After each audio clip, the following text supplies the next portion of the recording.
Hello friends, नमस्कार। और आज से हम शुरू करने जा रहे हैं कॉन्स्टिट्यूशन ऑफ इंडिया पे एक प्लेलिस्ट। और कॉन्स्टिट्यूशन ऑफ इंडिया में हम ऐसा कुछ भी डिस्कस नहीं करने जा रहे हैं जो कि एज अ फुल सब्जेक्ट हो। बेसिकली टारगेट ये है कि as an Indian citizen what we should know about the constitution of India.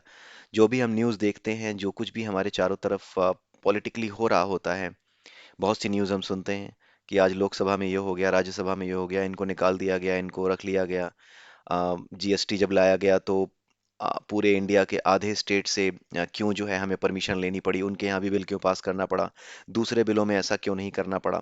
ऐसी बहुत सी चीज़ें होती हैं जो हमारे सामने आती हैं।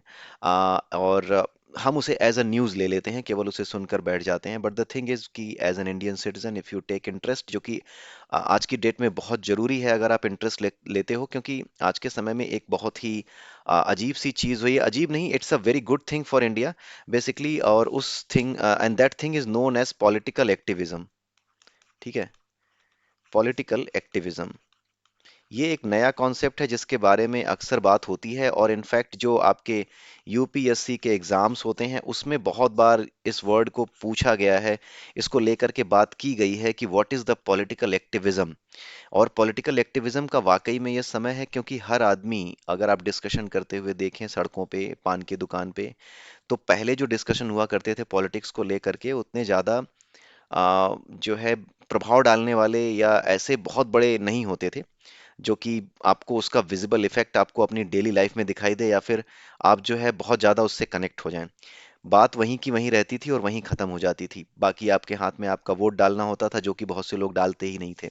बट आज का समय, इनफैक्ट खास करके 2011 के बाद का जो समय है, जब अन्ना का आंदोलन हुआ, जब केजरीवाल का उदय हुआ, ठीक है, और जब भारत ने एक नई पहचान ओढ़ने की कोशिश की, एक नई दिशा भारत को देने की कोशिश की, भारत देश के लोगों ने एक नई ही विचारधारा को आगे लेकर आए जिसमें विश्वास भी था, भारत की मौलिक जो पहचान है वो भी थी। और भारत के लोगों को लगा कि हाँ, हमें एक ऐसा नेता चाहिए जो दोनों चीज़ों को प्रिजर्व कर सके, हमें हम जिसके अंदर सुरक्षित महसूस करें। एक ऐसी पार्टी, एक ऐसा नेता हमें चाहिए जिसमें नरेंद्र मोदी जी के रूप में हमें एक प्रधानमंत्री मिले। तो ये सारी जो चीज़ें हैं, आज अगर आप देखें तो इन चीज़ों को ले करके, चाहे वो केजरीवाल हो चाहे मोदी जी हो, आज की डेट में इट्स नॉट ओनली कि आपका जो डिस्कशन है वो केवल और केवल पान की दुकानों तक सीमित हो। अब ये बढ़ करके आ चुका है आपके घरों तक, आपके बेडरूम तक। और इनफैक्ट समटाइम्स एक न्यूज़ ऐसी भी हमें सुनने को मिली कि हस्बैंड और वाइफ, इनके बीच में इस बात को लेके झगड़ा हो गया कि हु इज़ बेटर, मोदी या Kejriwal, who is better, Kejriwal और राहुल गांधी।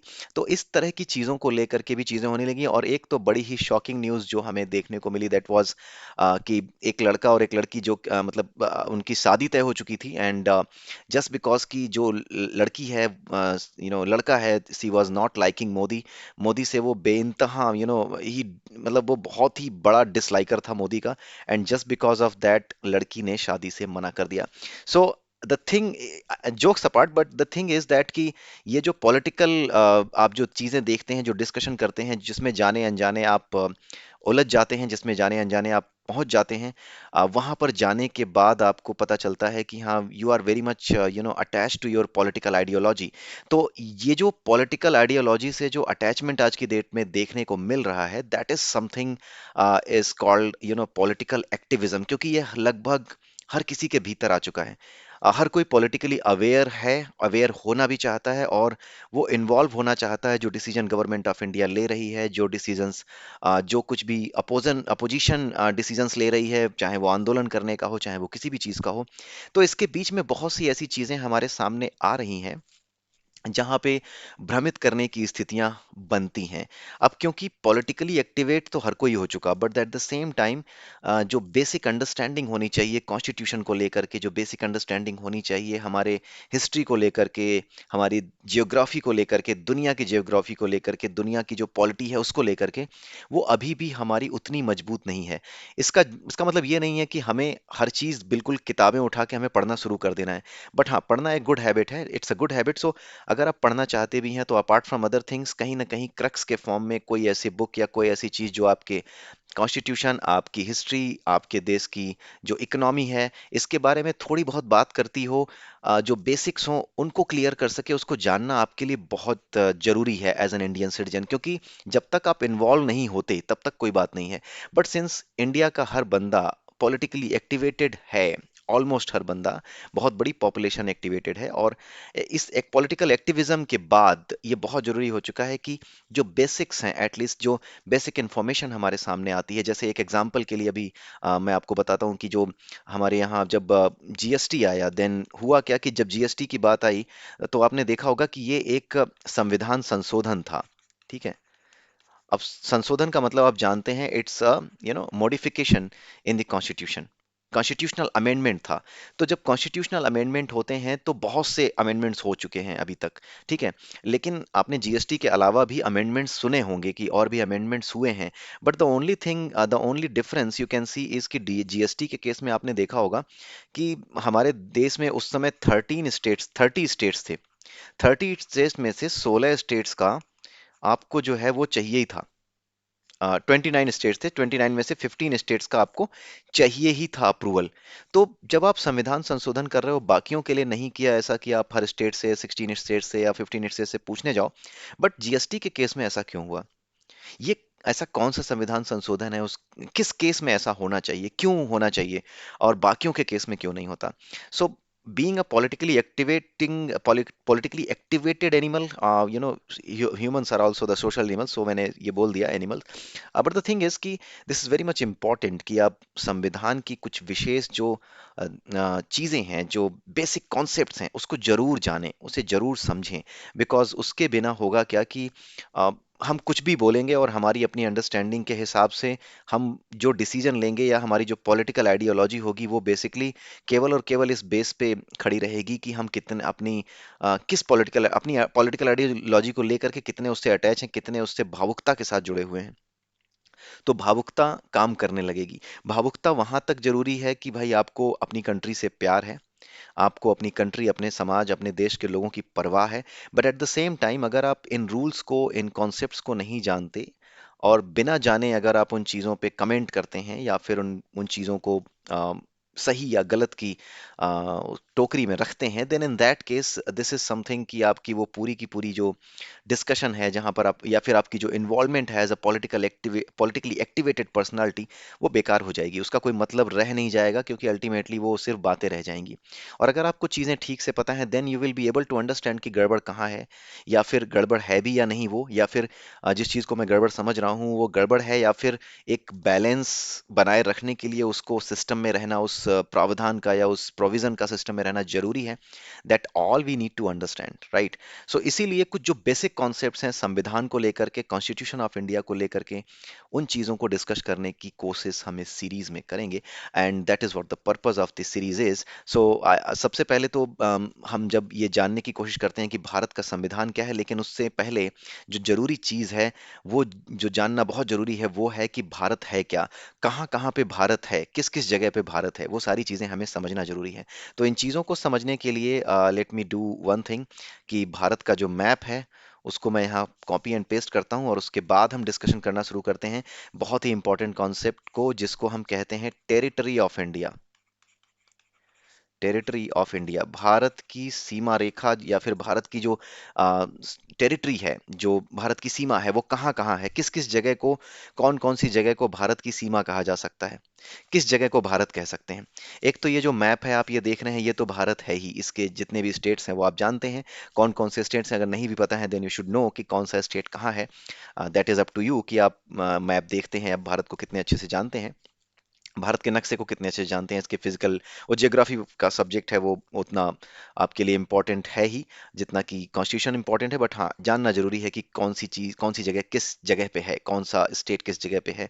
और उसके बाद ही आप जो न्यूज़ आइटम्स आते हैं, जो न्यूज़ आप पढ़ते हैं, जो सुनते हैं, जो कुछ भी आप देखते हैं, आप उसे ठीक से समझ पाएंगे, आप रिलेट कर पाएंगे। अगर आप देखते हैं कि हाँ कहीं पे टेरिटरी डिस्प्यूट चल रहा है, सीमा विवाद चल रहा है, या फिर नदी को लेकर के, नदी के पानी को लेकर के लड़ाई चल रही है, then you will be easily able to connect जब आप ये जानते होगे कि कौन सा स्टेट कहाँ है हमारे इंडिया के मैप पे, right? So that is why like all these subjects, whether it's economy, whether it's geography, whether it's um, constitution of India, or basically the history of India or the history of the world, all these things are totally related with the the map की understanding अगर आपकी अच्छी है, then you will get to know everything, right? और not only physical map, आपको thematic map भी पता होने चाहिए. So all those things, they that is the part of geography that we are not going to discuss here, but yes, just as a point of reference, you should know the map, you should know the world map कैसा है दुनिया का, कौन सी चीज कहाँ है, at least अपने India में कौन सा स्टेट कहाँ है, we should know, we should be aware about that, right? So territory of India की हम बात कर रहे थे, तो एक तो हमारी टेरिटरी ऑफ इंडिया, ये जो भारत की जो सीमा आप देख रहे हैं, ये पूरा का पूरा नक्शा, ये तो पूरा पूरा भारत है ही. इसके अंदर हर चीज भारत की संपत्ति है, ठीक है? इसके अलावा भी, ठीक है, टेरिटरी ऑफ इंडिया, अगर हम भारत की ये जो जमीन है, भूमि है, इसकी तो हम बात कर रहे हैं, इसमें नदियां बह रही हैं, सब कुछ है, ये तो हम बात कर ही रहे हैं, ये तो भारत है ही. लेकिन इसके अलावा अगर आप देखें तो यहाँ से लेकर के यहाँ तक का जो एरिया है, ये पानी ही पानी है. ये है आपका अरेबियन सी, एस लिख रहा हूँ, और ये है आपका बे ऑफ बंगाल, ठीक है? तो ये जो बे ऑफ बंगाल है और ये जो अरेबियन सी है, ये पानी है, ये टेरिटोरियल वाटर है, ये वाटर है हमारा, ठीक है, पानी है. तो क्या भारत, हमारा जो समुद्र है उसमें भी भारत कहीं पर है, या फिर ये जो मेन लैंड है, जो ये बाउंड्री हमारी खिंची हुई है, क्या केवल यही भारत है, या इससे बाहर हमें अधिकार नहीं है? अब देखिए, भारत की सीमा तो यहीं पे समाप्त हो जाती है, जो फिजिकल सीमा है, ठीक है? लेकिन क्योंकि जो सी है वो सभी के लिए है, राइट? चाहे वो अमेरिका हो, चाहे वो कनाडा हो, चाहे कोई हो, वहां से निकलने वाला जहाज पूरी दुनिया में जब सी में वो ट्रेवल करेगा, तो किसी न किसी नियम के तहत उसको ट्रेवल करना चाहिए, ठीक है? कोई एक कॉमन लॉ होना चाहिए जिसपे दुनिया के सारे देश एग्री करते हो. अदरवाइज कोई कहेगा कि यार मैं तो पानी में यहां तक आ सकता हूँ, राइट? तुम क्या कर लोगे? चाइना कह सकता है मैं तो बिल्कुल यहाँ पे रहूंगा, 5 सेंटीमीटर दूर रहूंगा, तुम्हारे सामने खड़ा रहूंगा, ठीक है, कह सकता है चाइना, वो तो बदतमीज है भी. तो कह भी सकता है कि नहीं, मैं तो यहाँ तक खड़ा रहूंगा, 5 सेंटीमीटर दूर खड़ा हूँ, पानी में खड़ा हूँ, तुम्हारे देश में थोड़ी सटा हुआ हूँ, ठीक है, तुम्हारी बाउंड्रीज तो सटा ही नहीं हूँ. तो इस तरह की चीजें हो सकती हैं. ये एक्सट्रीम केस बता रहा हूँ, jokes apart, but the thing is कि इस तरह की चीजें हो सकती हैं, right? So for this case, to tackle this case, एक बॉडी है आपकी, आपने नाम सुना होगा, उसको कहते हैं यूनाइटेड नेशंस, ठीक है? जब हम बात करते हैं यूनाइटेड नेशंस की, तो यूनाइटेड नेशंस के कई ऑर्गन्स हैं. इन्हीं ऑर्गन्स में से जो है एक, इन्होंने ये जो है सी को लेकर के, समुद्र को लेकर के एक, इस ऑर्गन ने एक रूल बनाया जिसको कहते हैं अनक्लॉस, UNCLOS, United Nations convention on the law of सी, ठीक है? सो इसमें ये कहा गया कि जो कुछ भी पानी में आपका अधिकार हो सकता है, उसकी कुछ सीमा होगी, ठीक है? तो उन्होंने ये बताया, एक तो होगा टेरिटोरियल वाटर, उस पर आपका अधिकार होगा, पहला टेरिटोरियल वाटर है. दूसरा है आपका जो कि 12 नॉटिकल माइल तक होगा, वहां पे आपके सोवरेन राइट्स होंगे. 12 नॉटिकल माइल्स, एक नॉटिकल माइल में जो है होता है लगभग 1.82 किलोमीटर के आसपास, ठीक है? आप ये देख लीजिएगा, ये इतना ही होता है 1.82 किलोमीटर. तो आप कन्वर्ट कर लीजिएगा कि 12 नॉटिकल माइल में कितने किलोमीटर होंगे. तो टेरिटोरियल वाटर हमारा है, 12 नॉटिकल माइल तक हमें पूरा अधिकार है पानी के अंदर. उसके आगे 200 नॉटिकल माइल्स, यानी 12 नॉटिकल माइल के आगे और 200 नॉटिकल माइल्स, इस पर हमें सोवरेन राइट्स हैं. 12 नॉटिकल माइल तक सोवरेनिटी है, यानी हमारी स्वायत्तता है.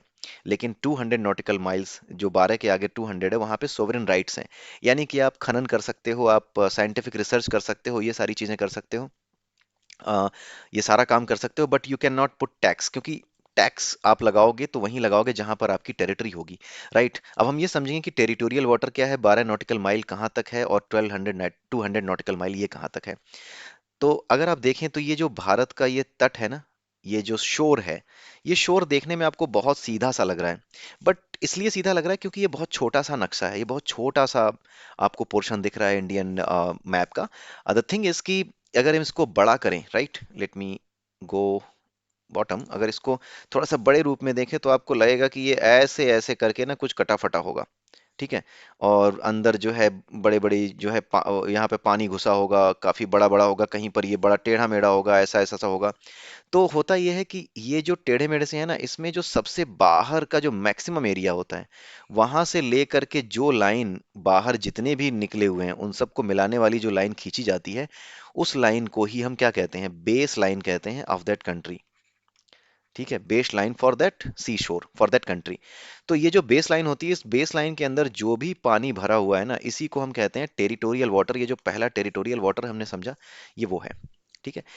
तो यहाँ पर हमारा पूरा अधिकार है, बेसिकली इस पानी पर पूरा अधिकार इस जगह से सटा हुए जो राज्य होते हैं ना, जो स्टेट्स होते हैं, मान लीजिए यहाँ पे कोई स्टेट है केरला है, तो इससे सटा हुआ जो पानी होगा इस तरीके का ना, इस पे पूरा केरला का अधिकार होगा। इस पे, इससे रिलेटेड काम, और यहाँ पे जो भी बंदरगाह बनाना है, जो कुछ भी पोर्ट बनाने हैं, जो कुछ भी डेवलपमेंट करना है, इस पे इसका पूरा राइट होगा, इस स्टेट का, यानी कि इंडिया का ही राइट होगा एक तरीके से।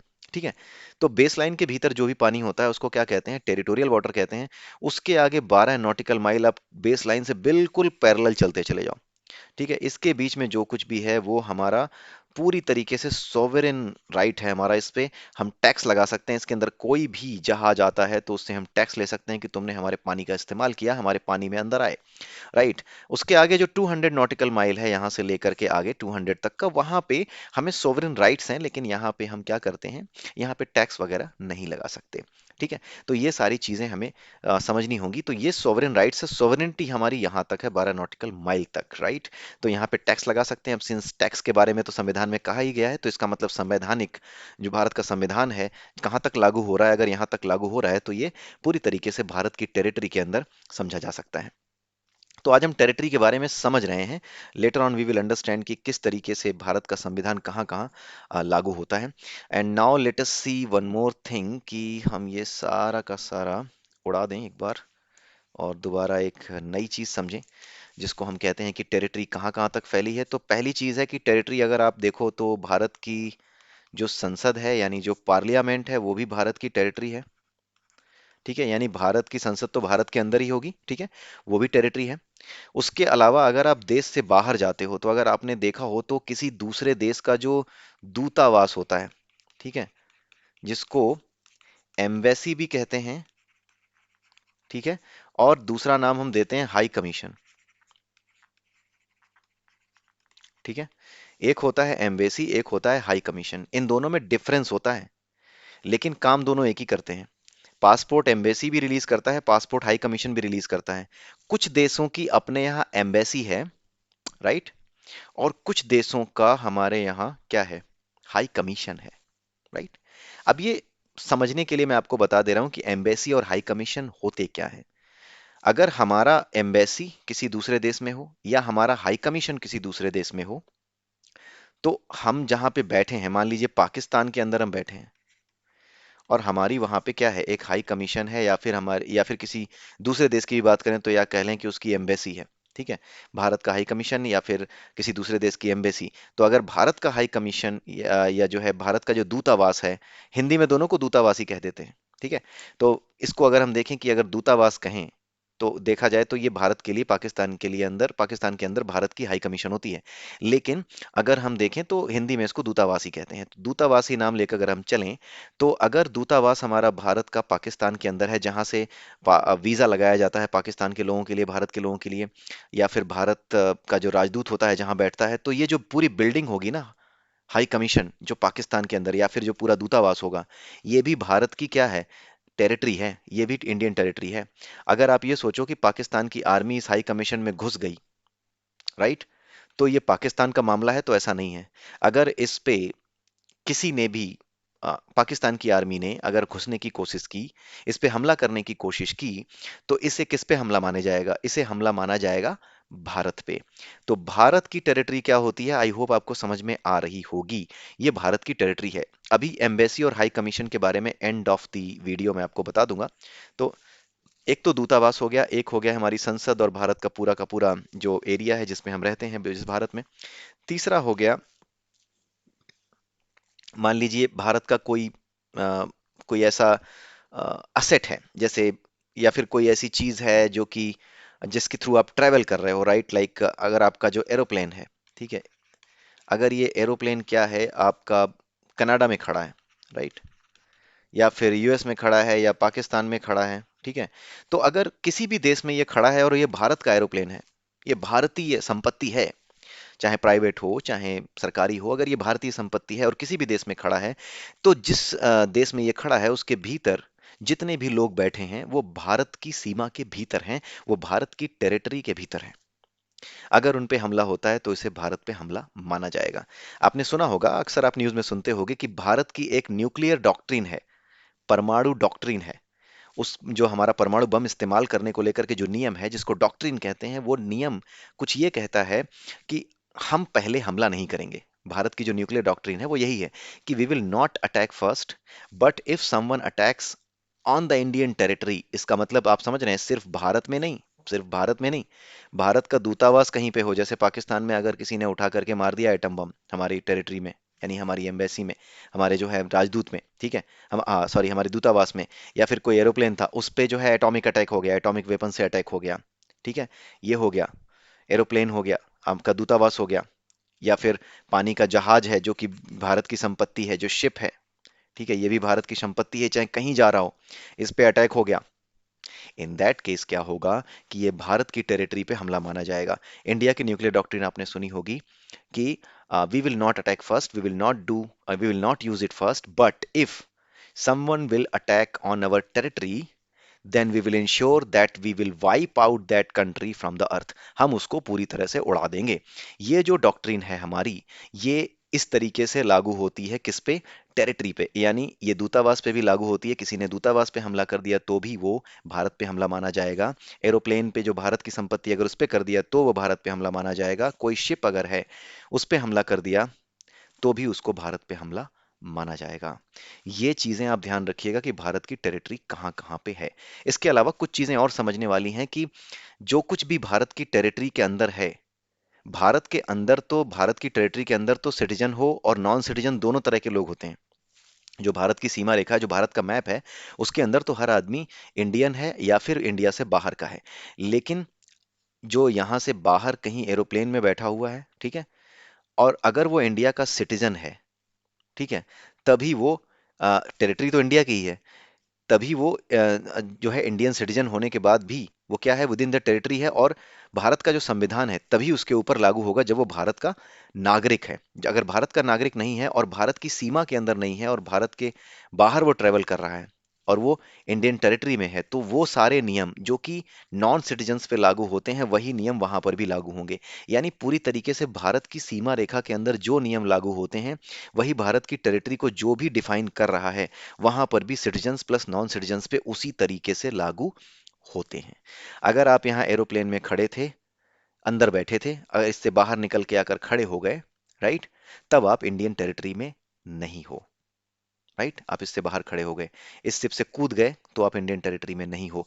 एम्बेसी से बाहर आप आ गए लेकिन आप इंडियन राजदूत हो और आप पे हमला होता है, then it's also an attack on the Indian territory. ठीक है, सो इंडियन टेरिटरी जो होती है वो पूरी तरीके से डिफाइंड है, किसको हम इंडियन टेरिटरी कहेंगे। अगर आप इसके बारे में समझना चाहें, जानना चाहें तो और डिटेल में देख सकते हैं, बट हाँ, इंडियन टेरिटरी का जो कॉन्सेप्ट है वो आपको पता होना चाहिए कि भारत की टेरिटरी केवल भारत की सीमा रेखा के भीतर भीतर नहीं है, ये उसके बाहर भी है, और वहां पर किसी भी तरह का हमला हम पर हमला माना जाएगा, या फिर भारत में किसी भी तरह का कानून जो कि हम पे लागू होता है वो उस टेरिटरी में उस आदमी पे भी लागू होगा।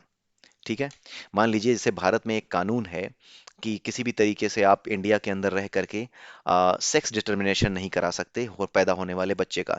आपने सोचा कि आप तो एरोप्लेन में हैं, आपने वहां डॉक्टर को, मान लीजिए कुछ ऐसी तकनीक आ गई, कुछ ऐसे ऑपरेटर्स लेकर के बैठा है, और आप जो है सोच रहे हो कि हम दूसरे देश में बैठे हैं, वहां पे एरोप्लेन में बैठ करके किसी डॉक्टर को बुला लिया और उसके थ्रू हमने जो है पता कराने की कोशिश की, सारे प्रोसीजर्स कराए, सारी टेस्ट कराए, और उसके बाद पता कराने की कोशिश की कि हमारे बच्चे का सेक्स क्या है, क्या वो लड़का है या लड़की है। तो आप ये मत समझिए कि आप भारत के कानून से बच जाएंगे, क्योंकि कुछ देश ऐसे होते हैं, जैसे कनाडा ही है, वहां पे सेक्स डिटर्मिनेशन अलाउड है। आप करा सकते हो सेक्स डिटर्मिनेशन, बच्चे का सेक्स पता करा सकते हो कि जो बच्चा है माँ के गर्भ में वो क्या है, लड़का है या लड़की है, बट इंडिया में नहीं करा सकते।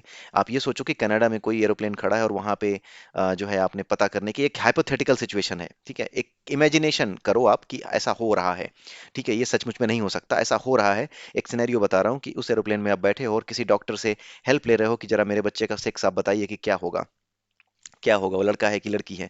डॉक्टर ने प्रोसीजर्स मेथड सारे फॉलो किए और उसमें बैठ करके उसने बता दिया आपको कि हाँ ये लड़का होगा। तो आप ये मत समझिए कि आप कनाडा में हैं और कनाडा में अगर ये नियम लागू नहीं होता है तो आप बच जाएंगे ना। अगर आप इंडियन टेरिटरी के भीतर थे और आपने वहां पे ये गलती करी है तो भारत का कानून आप पे लागू होगा with in the territory of India. कहीं पर भी आप हो with in the territory of India, आपके ऊपर भारत का कानून लागू होगा ही होगा। ठीक है। तो आई होप कि आपको इंडियन टेरिटरी का कॉन्सेप्ट क्लियर हुआ होगा क्या है। इसके बारे में डिटेल्स में आप देख सकते हैं। अगर कुछ गलतियां हुई हो बताने में तो आप उसे सही कर सकते हैं, but yes, this concept you must need to know. और अब हम बात करते हैं अंत में एम्बेसी और हाई कमीशन की, कि एम्बेसी और हाई कमीशन होते क्या हैं, किसको एम्बेसी कहते हैं, किसको हाई कमीशन कहते हैं। You all know the history of the world. ठीक है। और ये आप जानते हैं कि जो अंग्रेज हैं, जो ब्रिटिशर्स हैं, उन्होंने पूरी दुनिया पे राज किया था। ठीक है। ब्रिटिशर्स की एक महारानी है। ठीक है। अभी जो कुछ दिनों पहले इनकी जिनकी डेथ हो गई, तो ये एक डायनेस्टी है जो रूल करती है ब्रिटिश में। वहां पे राष्ट्रपति नहीं होता। ठीक है। राष्ट्रपति की जगह महारानी होती है, प्रधानमंत्री तो होता है लेकिन राष्ट्रपति की जगह महारानी होती है। अब हुआ ये कि इन ब्रिटिशर्स ने ना कई देशों पे पूरी दुनिया में राज किया था। ठीक है। उन सभी देशों में से जब वो सारे देश आजाद हो गए ना, जब तक राज किया तब तक की बात नहीं हो रही है, एक टाइम ऐसा आया जब सारे देश आजाद हो गए। जब वो देश आजाद हुए तो उन देशों ने एक ग्रुप बनाया। जितने भी देश अंग्रेजों से आजाद हुए उन्होंने ग्रुप बनाया। उस ग्रुप में आज की डेट में अराउंड 53 या 54 हैं, आप देख लेना कितने हैं। 53 मेंबर कंट्रीज हैं। ठीक है। इन 53 मेंबर कंट्रीज में से इन सभी 53 मेंबर कंट्रीज को जब जो ग्रुप बनाया इन्होंने, इस ग्रुप को कहा जाता है Commonwealth Nations. Commonwealth group of Nations, CWG। ठीक है। कॉमनवेल्थ ग्रुप ऑफ नेशंस, इसके आपने देखा होगा गेम भी होते हैं, कॉमनवेल्थ गेम्स। ठीक है। तो ये जो कॉमनवेल्थ है ये कुछ और नहीं है, जितने भी देश पहले गुलाम थे अंग्रेजों के, ब्रिटिशर्स के, उनके जो नागरिक थे, वो सॉरी उन वो जो देश थे जो कि गुलाम थे पहले, उन्होंने आजादी के बाद एक ग्रुप बनाया जिसको कॉमनवेल्थ ग्रुप ऑफ नेशंस कहते हैं। ठीक है। तो इसमें आज की डेट में 53 या 54 के अराउंड कंट्रीज हैं। ठीक है। अब इन 53 और 50 जो भी हो काउंट, 53 या 54 जो भी काउंट हो, इसमें से दो ग्रुप बन गए। एक ग्रुप उन कंट्रीज का हो गया जो कि करीब 15 या 16 कंट्रीज हैं, जो कि ये कहता है कि हम अपने यहाँ राष्ट्रपति नहीं रखेंगे, हम जो तुम्हारी महारानी है ना, तुम्हारी जो महारानी है ब्रिटेन की, उसी को अपना राष्ट्रपति मानेंगे या उसी को अपना सर्वे सर्वा मानेंगे। राइट। तो जो कंट्रीज ऐसी हैं उनको कहा गया कॉमनवेल्थ रियलम। ठीक है। जिन्होंने राजशाही स्वीकार कर ली और कहा कि हमारे यहाँ राष्ट्रपति नहीं होगा, हम ब्रिटेन की महारानी को ही अपना सर्वे सर्वा मानेंगे, जैसे हमारे यहाँ सबसे बड़ा राष्ट्रपति होता है। तो कुछ देश ऐसे थे जो कि पहले गुलाम थे और अब भी वो चाहते हैं कि हम महारानी को ही अपना शासक माने, राष्ट्रपति उसे ही माने। इनके पास अपनी सोवरेनिटी है, ऐसा नहीं कि ये गुलाम है आज, ये गुलाम नहीं है, बट फिर भी as a token of respect अभी भी वो ब्रिटेन की महारानी को ही अपनी महारानी या सबसे ऊंचा शासक मानते हैं। तो इनको कहा जाता है, इन कंट्रीज को कहा जाता है कॉमनवेल्थ रियलम ऑफ नेशंस। ठीक है। जो कि महारानी को अपना वो मानते हैं, शासक मानते हैं। ठीक है। अभी भी जो उनको मानते हैं, ये हो गए। और दूसरे वो होते हैं जो नहीं मानते, बाकी के जो भी बचे हुए हैं वो नहीं मानते। 35 37 38 जो भी होंगे, वो उसको उनको नहीं मानते। इनको अपना बिल्कुल भी शासक नहीं माना जाता इनके द्वारा।